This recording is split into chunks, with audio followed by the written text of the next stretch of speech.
Happy holidays. Merry Christmas, Happy Hanukkah, Happy Kwanzaa, and everything else we could think of. It's Tuesday, December 26th, 2012. We all survived the 12/21. Um, God bless us all. Well, first let's look at how we did last week. Our 21st call, December 21st call, came day early, big time. I mean, it was right within our target time period, but it came big for silver and the market. Although the market hit more exactly on the 21st. And by the way, silver's this downtrend looks like it might continue at least for another couple of days, if not a week, and it may drop down even more so here, perhaps as low as $26. So, but we will see the bounce that we had anticipated. Gold, on the other hand, looks a little stronger. So, if you're a gold and silver player, get into the gold.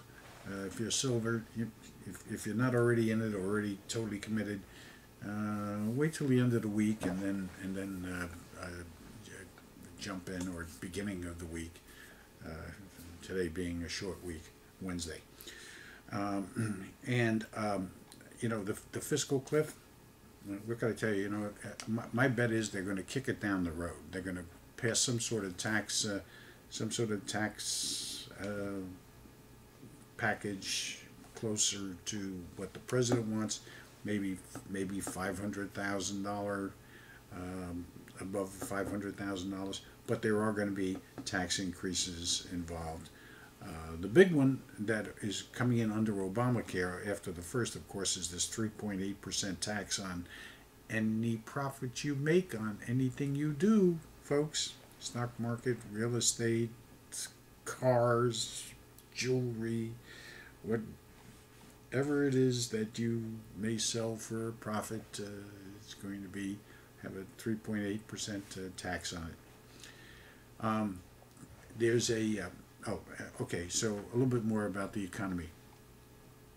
I've been telling you, if you want to buy a home, it's a great time now. And I don't care where you are right now. The way things are shaping up, might it drop a little bit more? Yeah, we might have if we hit a recession here, it might drop off a little bit, but you're catching it pretty close to the bottom here. And what the beauty of it is, even if you're not at the bottom, with these rates, it doesn't matter. Believe me, this we more than likely will never ever see these rates again. Certainly not in the next couple of years. I think we're going to see these rates skyrocket. Nothing stays down. I don't care how much the government tries to hold them down. The market forces will drive them up. Okay, now a couple of comments I want to pass about relative to the other things. Some interesting dialogues that I had over the last 5 days of Christmas vacation with various peoples and guests at our home and in our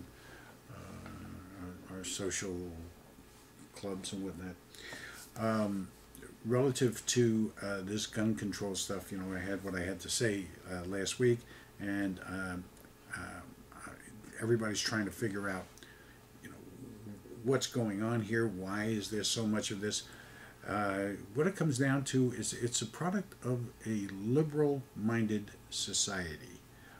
We've gotten so forgiving of people, so tolerant of people, especially in the courts. He murdered the guy, but the guy was over 50. How much longer did he have to live?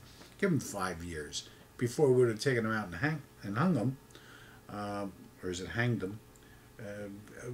Now, no.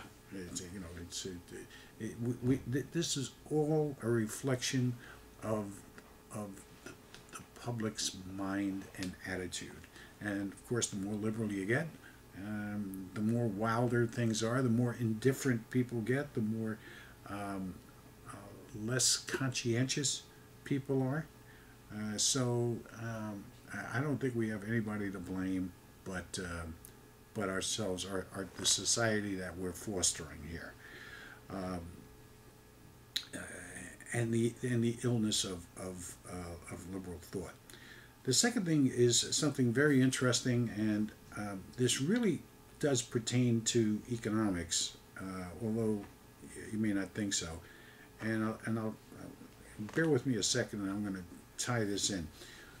There was a discussion. We had a discussion with a couple of people. There were two young college graduates, very brilliant young people, and two PhDs. One of whom was a retired teacher, and the discussion came up about a democracy or a democratic nation and a republic. And these people, none of them knew the difference between a democratic nation and a republic. Okay, strictly. Now, the United States is a democratic republic. And the difference is that a republic stands for the rights of the individual as being primary. Okay? That's why the rule of law says that regardless of what the majority says, if an individual falls within the law, they cannot be condemned or persecuted or prosecuted or held liable. Okay? Regardless of what the majority says. Whereas in a democracy, whatever the majority says goes. Well, they didn't know this. They didn't understand that our country was based on the premise of a republic. And I think most people, I'm shocked to find out, do not get it. They do not understand it. And the idea is that the individual, all individuals taking care of themselves physically, mentally, emotionally, and spiritually lead to a full and rich society that develops. It realizes its potential, whereas a democracy doesn't. Democracy depends on the group. It depends on the leadership, the government, okay, the institution, okay. That's the basic principle involved. And how does that fit in with economics? Well, it fits in with economics this way. Not only does it fit in with the rights of the individual, but with Adam Smith. If you remember, Adam Smith was the 18th century philosopher, economist, whose concept of the invisible guiding hand was the primary force behind America. And America's prosperity and America's development. Now, that concept does not come under the concept of the majority. It comes under the concept of the rights of the individual to perform within certain laws that are established. Okay, so that you can see where we're losing our economic power. Individuals are losing our economic power because of the shift of the thinking in the United States going towards more democratic, and I don't mean that party-wise, more democratic thinking than republic thinking. I don't want to confuse them. I'm not talking about the parties now. I'm talking about the concept of governance, all right? The democratic notion of the mass, as well as the republic connotation of the rights of the individual. All right? So that we are certainly bound for horror, put it any other way. In fact, I was also told that there is a group in Silicon Valley that's trying to put together a new nation status, and guess what they want to do? They must be listening to Dr. Bob. They want to get a boat and put it in San Francisco Harbor and make that the nation. Okay? And then, travel around, people on the boat become members of the nation, which you heard it here a number of months ago, um, and it's interesting. You may want to Google that and find out what they're about. But I definitely talking about that. I definitely think that that's where we're headed. We are headed towards a new party, a new nation, and don't and let's look at it this way. If any of you know or are constitutional attorneys, I would love for you to contact me, because we definitely want to put together a team to challenge Congress and the United States, the government of the United States. And one of the first areas we want to attack them on is the notion of non-compliance with their duties, which is virtually almost treason. Okay, by virtue of not passing a U.S. budget, which they're actually mandated by law to do. They haven't done it for 4 years. That means that they're culpable, and not culpable by virtue of, well, you can always throw them out, vote them out. No, they are culpable. How? We don't know yet. How do we do it? Is this the right of the mass, the individuals within the mass, to openly revolt against its government? It may well be. I mean, I contend that it is. And I don't mean take your guns out and let's go to the streets. That's not what I'm talking about. I'm talking about, well, the old battle cry was, taxation without representation is tyranny. Well, here we have representation with a lot of taxation, and that's just as treasonous. And I think that if you listen to these politicians, the way they're talking about, well, we should raise tax rates up here, and these people should get it, and those people shouldn't get it, and whatnot. I mean, they're not in the same world that we are.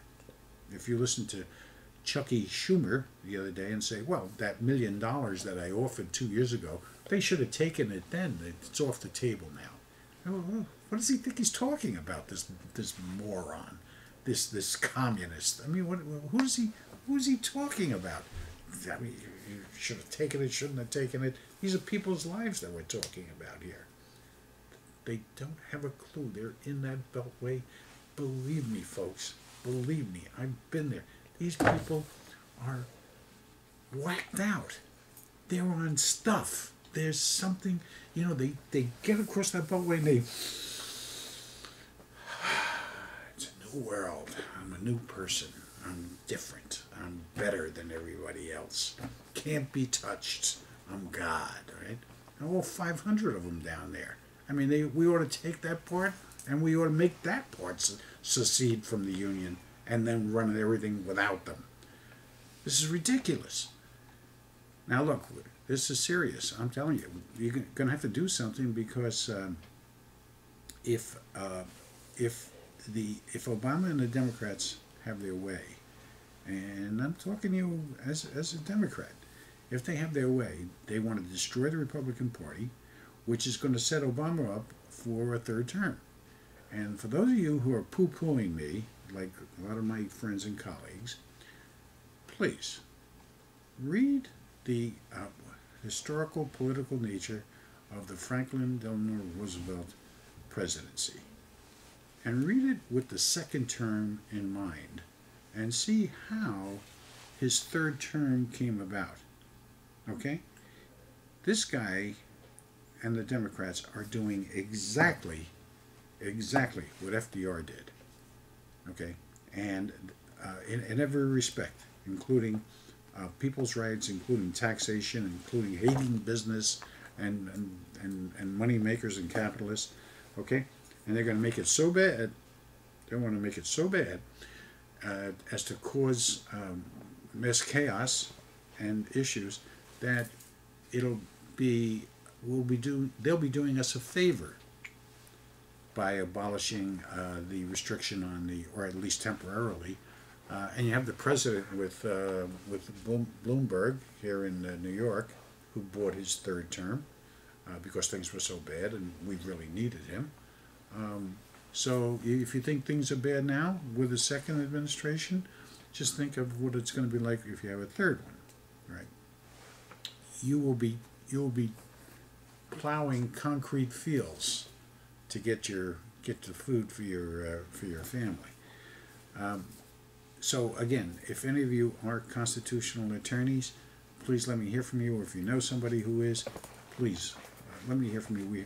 We are trying to put together a team and raise funds to bring a fight here, and we think that there is legitimate reason for the United States citizen to rebel in the courts, and we think that the Supreme Court will uphold the argument that the United States Congress and Senate and the President are not abiding by the basic fundamental principles of the Constitution and acting in the welfare of this nation, as a nation, not for a certain class of majority. Okay. Whew. Okay. Today should be a move day, today or tomorrow, with our silver and oil. We think oil is going this way right about now, and silver is going this way temporarily, and then and gold is going this way. Right. So let's see what this week brings. It should be a change right after the first, and we're going to get to you next Monday, which is 31st, and see what dramatic things are occurring. We're going to try and have some future predictions for you a little further down the road. Okay. Have a good week and hang in there.